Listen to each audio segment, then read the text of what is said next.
Am I falling in love with my club again? Manchester United 2, Manchester City 0. You know, you go a whole entire year without water, and then you find a well in 90 minutes under Michael Carrick.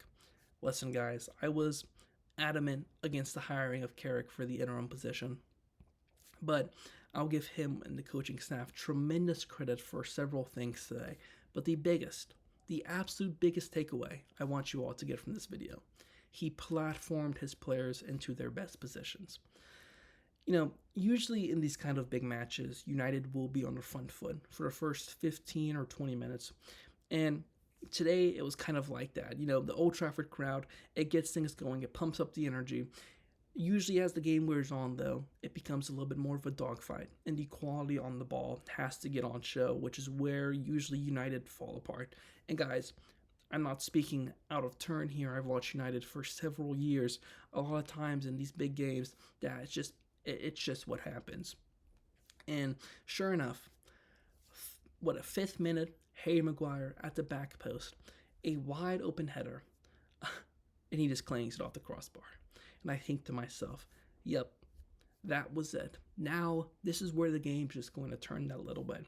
And we're going to be left asking, what if Maguire had finished that? But guys, the midfield duo of Casemiro and Kobbie Mainoo today, it blows your mind just to see what platforming your players will do. I spoke a little bit in my last video about how Carrick kind of wants to employ this rhombus of a midfield where it's a bunch of angles you're passing on to one another, not just to one another. Wow. I mean, in full form today, anytime Casemiro was under pressure, he'd have an angle to find Mainoo, and the same exact thing. Anytime Mainoo was on the ball, he would have the angle to find Casemiro. Meanwhile, Bruno Fernandes, as the number 10, is constantly kind of opening up his own angle, going over to the left, going over to the right, sometimes just staying in front of the pair. So much ability was on show in that midfield today.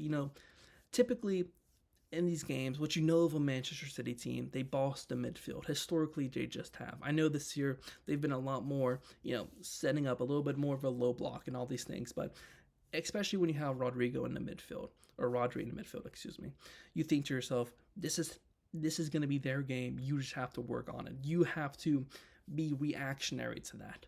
But guys, City, they were the midfield who were going against us. They were the ones who were having to constantly run and attach themselves on the players and make rash challenges, all these things, simply because we were just possessionally setting ourselves up just that bit better. And you allow the quality to get on show, and you see what happens. Now listen, for everything that all the plaudits I just gave Casemiro and Kobbie Mainoo, completely scrap them when I talk about Diogo Dalot today. The guy on the ball had a Manuel Ugarte type of game. He ruined probably about 2 or 3 attacks by his own right foot. But I will also say this: he was absolutely phenomenal against Jeremy Doku. And I think when Man City, I'll get on to them in just a second, whenever they found rare success, especially in the first half, it was by making quick switches over to Doku's side.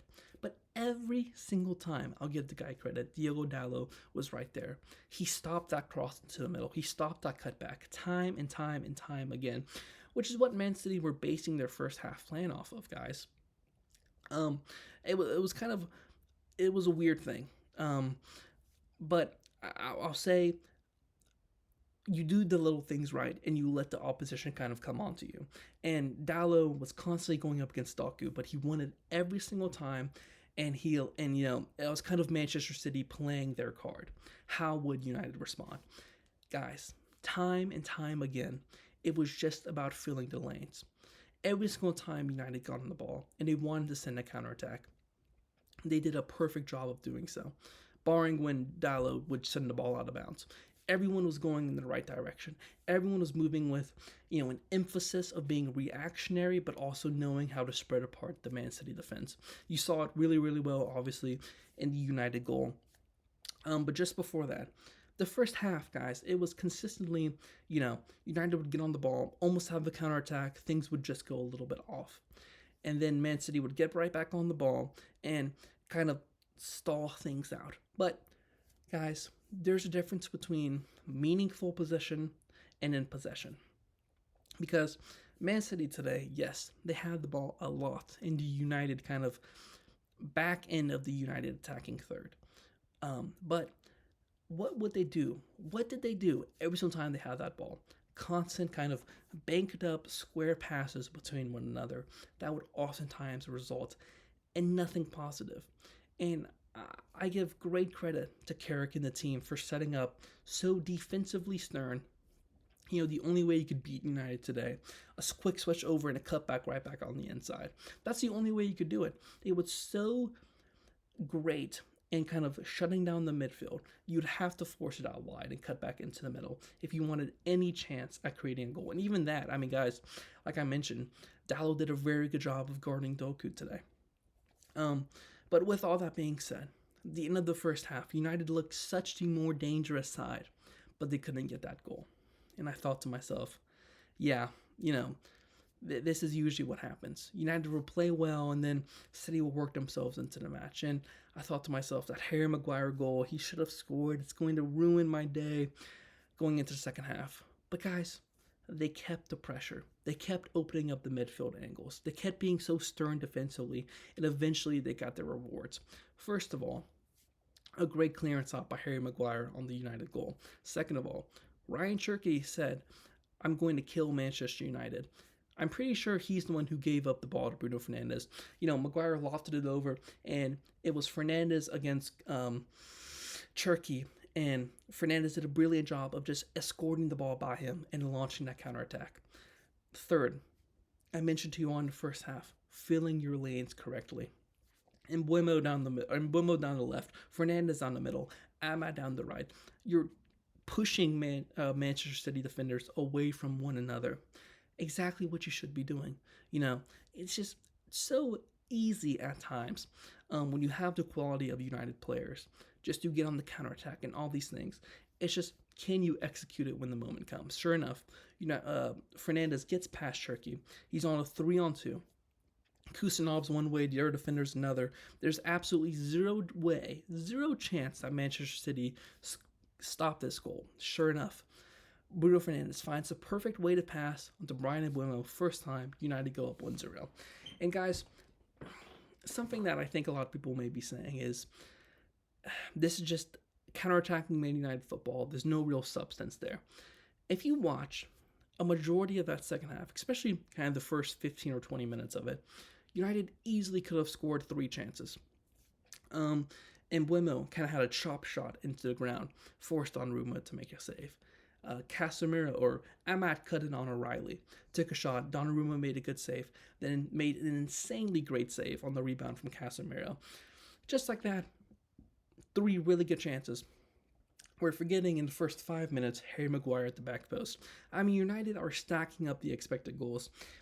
Finally, they converted with that Mbeumo goal.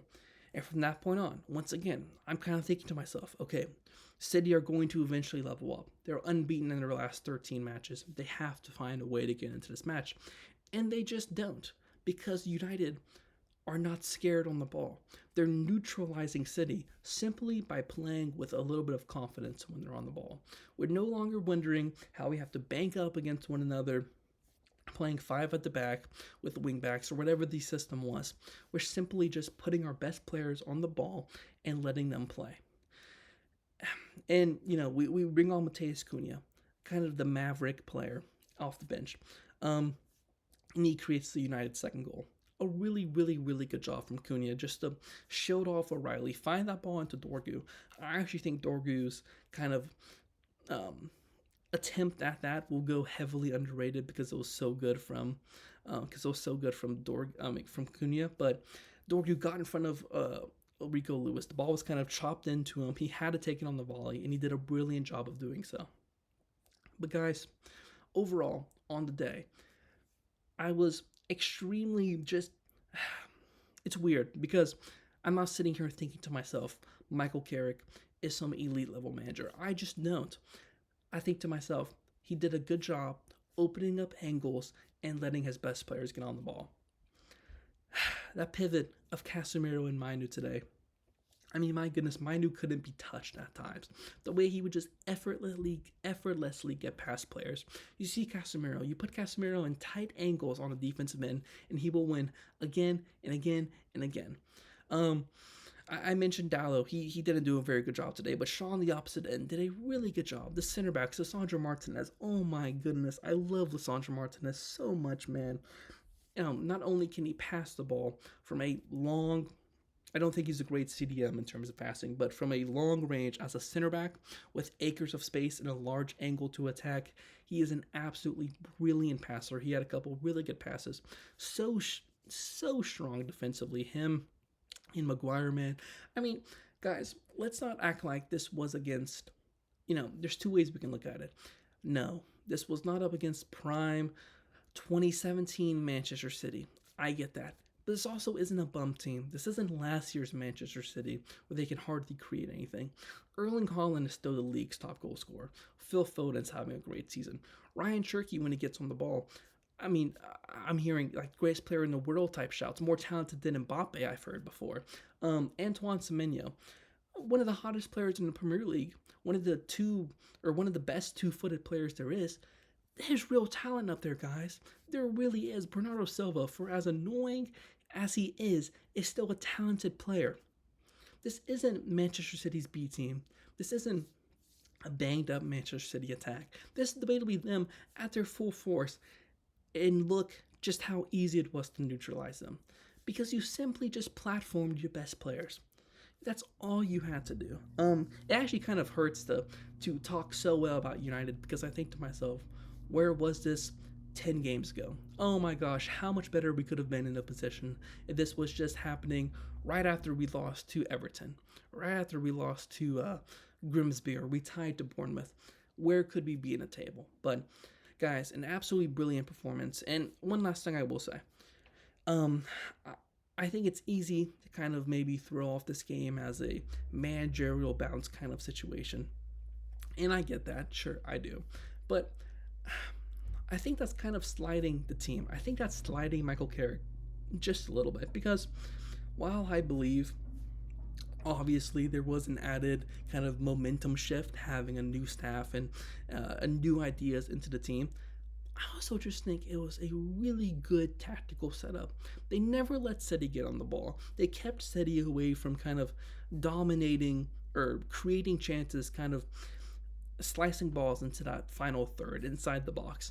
They never let Erling Haaland get a sniff of it. They played really good football. I mean, guys, when was the last time you've seen Erling Haaland do absolutely nothing in a game? I mean, just absolutely nothing. Usually he does nothing, or he'll have a slight roll and build up, and he'll score 2 goals. But today, guys, he did nothing. He hardly dropped in. He hardly got on the ball. He could never find his footing. It was just, I don't know. It was beautiful to watch, guys. But we have to take what we can get right now. Up next is Arsenal. Gosh, it's gonna be such an intense game. Oh my goodness. But I'll talk to you all soon. God bless.